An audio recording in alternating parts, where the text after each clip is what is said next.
નમસ્કાર મારા વહાલા ગુજરાતી મિત્રો, જાગો જોગી જાગો ચેનલમાં આપનું સ્વાગત છે। તો આજે આપણે વાત કરીશું કે શ્રાદ્ધ પક્ષ શું છે। તો શ્રાદ્ધ પક્ષના બે માર્ગ છે। એક માર્ગ છે આધ્યાત્મિકનો માર્ગ અને બીજો માર્ગ છે શાસ્ત્રોનો માર્ગ। તો આજે આપણે પહેલા આધ્યાત્મિક માર્ગની વાત કરીશું। તો આ જગતમાં લગભગ ભવિષ્ય કોઈ મનુષ્ય એવો હોય છે જે હોશમાં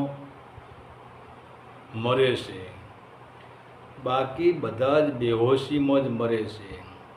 અને આવા મનુષ્યને મર્યા પછી પણ 13 દિવસે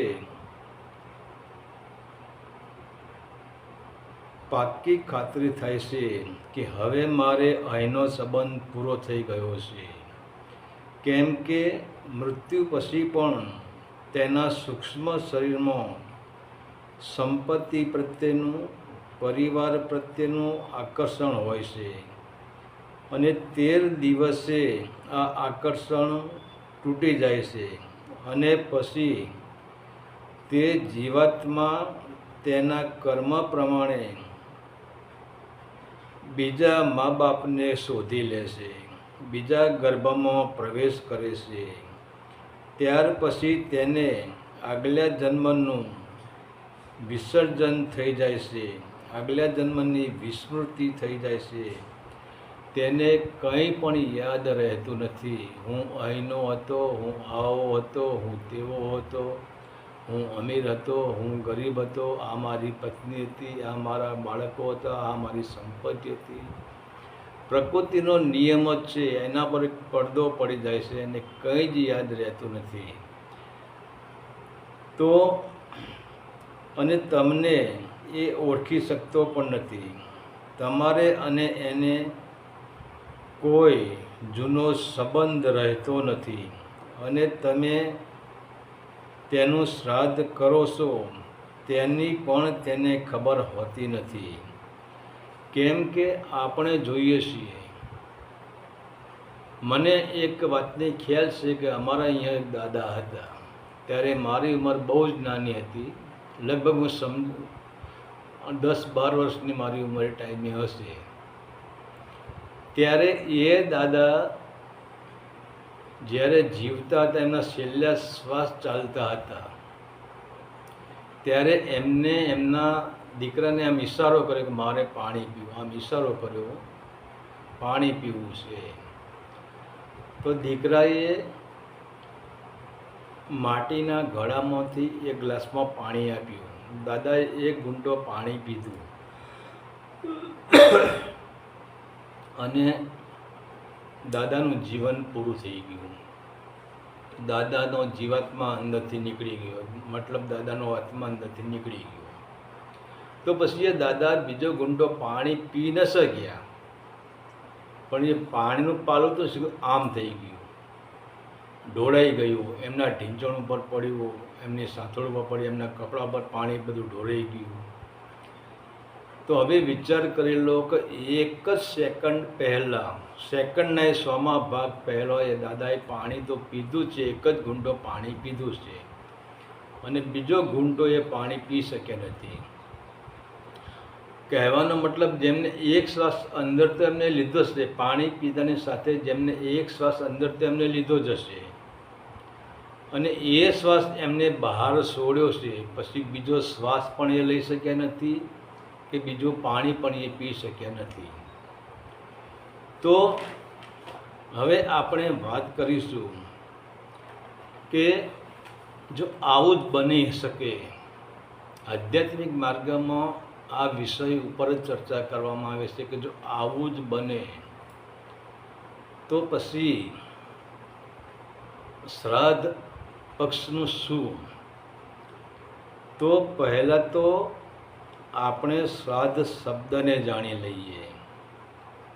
કારણ કે આપણે શ્રાદ્ધ કરીએ છીએ, પરંતુ આપણી નજર બહુ ટૂંકી છે. આપણે જો મોતી લેવા હોય, મોતી ગોતવા હોય તો દરિયાના પેટાળમાં જે સુધી ડૂબકી મારવી પડે તો જ તમને મોતી મળે. તમે દરિયા ઉપર આજીવન તરો તો તમને કોઈ પણ પ્રકારનો મોતી મળવાનો નથી. પણ કોઈ પણ વસ્તુનો ક્યાસ લેવા માટે આપણે અંદર ઉતરવું પડે તો જ એનું રહસ્ય આપણને જાણવા મળે. તો પહેલાં આપણે જો કે શ્રાદ્ધ બન્યું ક્યાંથી, તો શ્રાદ્ધ શબ્દનું રહસ્ય શું છે? તો શ્રાદ્ધ શબ્દને જાણીએ તો શ્રદ્ધા શબ્દ ઉપરથી શ્રાદ્ધ શબ્દ પડ્યો છે. તો શ્રાદ્ધમાં અર્થ થાય છે આભાર, દયા અને ભાવનાનો સમાવેશ શ્રાદ્ધમાં થાય છે. તો હવે તેને સમજીએ કે કોઈ પણ વ્યક્તિ તમારો આભાર ક્યારે માને, તમારા ઉપર કલ્યાણની ભાવના ક્યારે પ્રગટ કરે અને તમારા ઉપર શ્રદ્ધા ક્યારે કરે, તમારા ઉપર શ્રદ્ધા ક્યારે રાખે. તો આને સમજવા માટે આપણે એક વાર્તા બનાવવી પડશે. એ તો ધારો કે તમારા જ ગામમાં એક ગરીબ માણસ રહે છે. તે માણસ મજૂરી કરીને માંડ પોતાનું જીવન ચલાવે છે. પરંતુ એક દિવસ એવું બની ગયું કે તેનો એકનો એક દીકરો બીમાર પડી ગયો. તેને દવાખાનાનો ખર્ચ આવી ગયું. હવે તેની પાસે જે થોડા ઘણા પૈસા હતા તે પૈસા દવાખાનામાં ખર્ચ થઈ ગયું. તો હવે તેની પાસે દીકરાને દવા કરાવવાના પૈસા પણ નથી અને ઘરમાં અનાજ લાવવાના પણ પૈસા નથી. તો તે માણસને તમે સહારો આપ્યો. તેના દીકરાની દવા કરવા માટે તમે તેને પૈસા આપ્યા અને તેના ઘરમાં તમે અનાજ ભરી આપ્યું. તો તે માણસ જીવનભર તમારું અહેસાન નહીં ભૂલે, તમારા ઉપર શ્રદ્ધા રાખશે, તમારા ઉપર ભાવ રાખશે અને જ્યારે પણ તમને યાદ કરશે ત્યારે પરમાત્મા પાસે કે ભગવાન પાસે એક જ પ્રકારની પ્રાર્થના કરશે કે હે પરમાત્મા, તું આનું કલ્યાણ કરજે. કેમ કે તમે તેનું કલ્યાણ કર્યું છે. તો એટલે જ સામાવાળો માણસ પણ તમારા ઉપર શ્રદ્ધા રાખીને તમારા કલ્યાણની જ ભાવના રાખે છે. તો આવી જ રીતે આપણા પિતૃઓનું આપણા ઉપર ઋણ છે. આપણા પિતૃઓએ આપણું કલ્યાણ કરેલું છે. જેમ કે આપણે જોઈએ છે, બાળક જ્યારે જન્મ લેશે ત્યારે તેની પાસે કંઈ જ હોતું નથી. તે પૂરેપૂરો અસહાય હોય છે. પરંતુ એ જ માતા પિતા પોતે દુઃખ વેઠીને પણ તે બાળકનું પોષણ કરે છે, બાળકને ખુશ રાખે છે, બાળકના દરેક પ્રકારના અરમાનો પૂરો કરે છે અને છેવટે પોતાની પાસે જે સંપત્તિ હોય તે સંપત્તિ પણ બાળકોને અર્પણ કરી દે છે. પોતાની પાસે કશું જ બચાવતા નથી. તો આ જગતમાં મા બાપથી મોટો કોઈ હિતેચ્છુ નથી, કોઈ કલ્યાણકારી નથી અને કોઈ સહાયક પણ નથી. તો જો મા બાપે બાળક માટે આટલું કર્યું તો કમસે કમ તે બાળક મા બાપનો આભાર તો માનવો જોઈએ ને.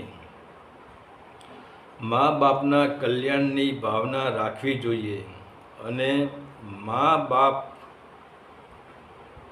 ઉપર શ્રદ્ધા પણ રાખવી જોઈએ અને મા બાપને સાચી શ્રદ્ધાથી યાદ પણ કરવા જોઈએ અને ભગવાન પાસે, પરમાત્મા પાસે મા બાપના કલ્યાણની પ્રાર્થના પણ કરવી જોઈએ. કેમ કે ભગવાન કહેવું પડે કે હે ભગવાન, હે પરમાત્મા, મારા મા બાપે મારા કલ્યાણ માટે મારા માટે ઘણું બધું જ દુઃખ વેઠ્યું છે અને તેમને જ મારા કલ્યાણ માટે તેમની બધી જ સંપત્તિ મને અર્પણ કરી દીધી છે અને આજે હું જે છું તેમના કલ્યાણથી જ છું.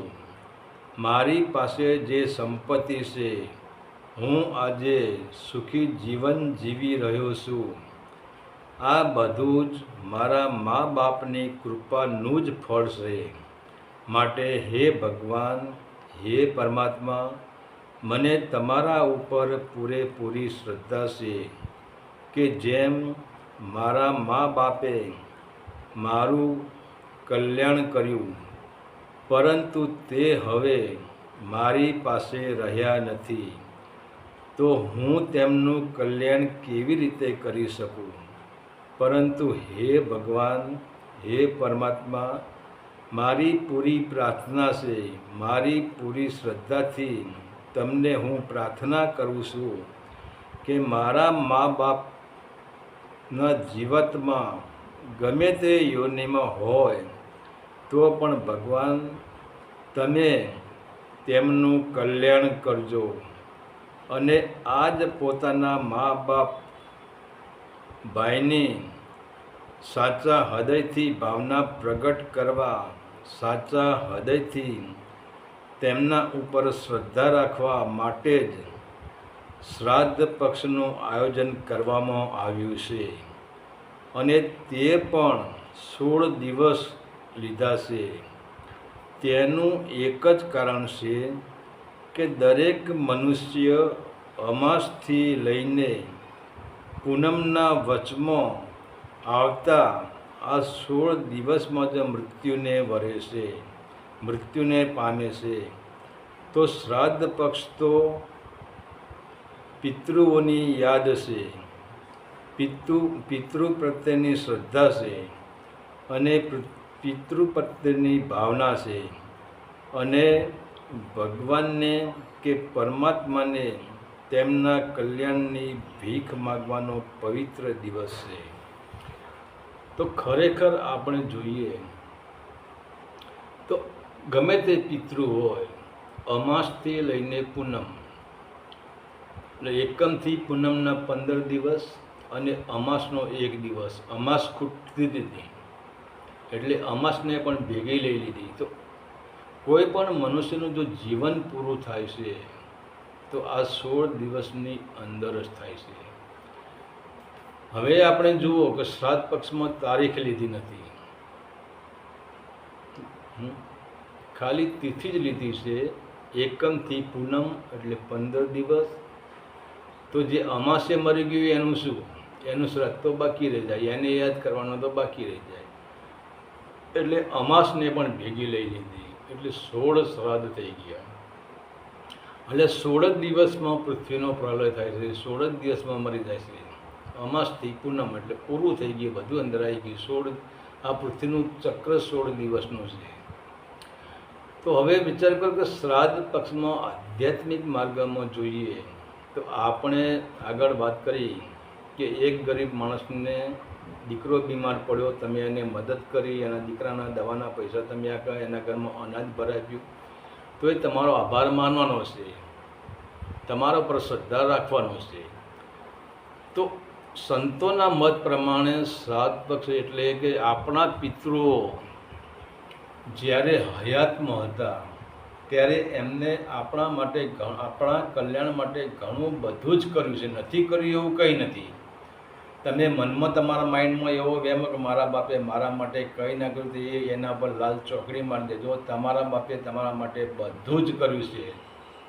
પણ તમારા મગજમાં અહંકાર ભરેલો છે એટલે તમારા મા બાપનું કાર્ય તમને દેખાતું નથી. કોઈ પણ ગોડામાં ગોડો બાપ હશે તો એને પણ એને પોતાના બાળકો પ્રત્યે લાગણી હશે ને હશે જ. અને બાળકો પ્રત્યે બાળકોની પ્રગતિ માટે, બાળકોના કલ્યાણ માટે એને કંઈ પણ સારું કર્મ બાળકો માટે કરેલું જ હશે. ભલે પોતે દુઃખ વેઠેલું છે, પોતે મજૂરી કરેલી છે, પોતે બીજા પણ કોઈ કર્મ કર્યા છે, પણ કોના માટે? ફક્ત બાળકોના કલ્યાણ માટે, બાળકોને સુખી જોવા માટે.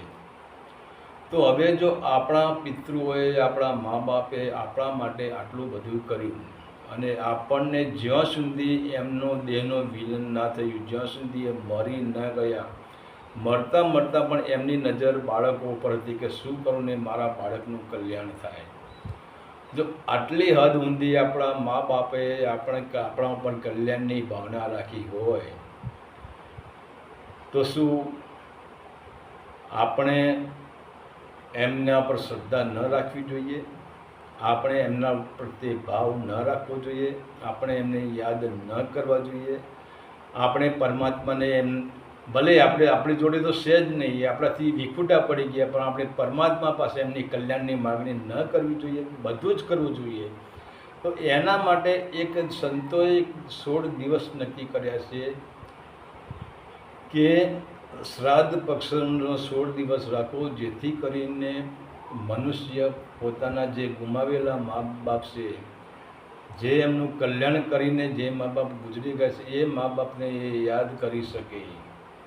એના માટે ભગવાનને પ્રાર્થના કરી શકે કે હે ભગવાન, મારા મૃતક મા બાપ જ્યાં હોય ત્યાં તેમનું કલ્યાણ કરજે, એમની કલ્યાણની ભાવના કરી શકે, મા બાપને યાદ કરી શકે. અને મા બાપના યાદ કર્યા પછી જે પણ એ કંઈ પુણ્યદાન કરે તો મા બાપના આધારે એ થોડો ઘણો પણ પુણ્યમાં ભરી શકે. તો એટલા જ માટે આ 16 શ્રાદ્ધનું આયોજન કરવામાં આવ્યું છે. તો હવે આ વાત થઈ, એ આધ્યાત્મિક માર્ગની વાત થઈ. તો કાલે જે આપણે ચર્ચા કરીશું તે શાસ્ત્રોનો શ્રાદ્ધ પક્ષ શું છે એના વિશે કાલે ચર્ચા કરીશું. હરિ ઓમ તત્સત. આદેશના પ્રણામ.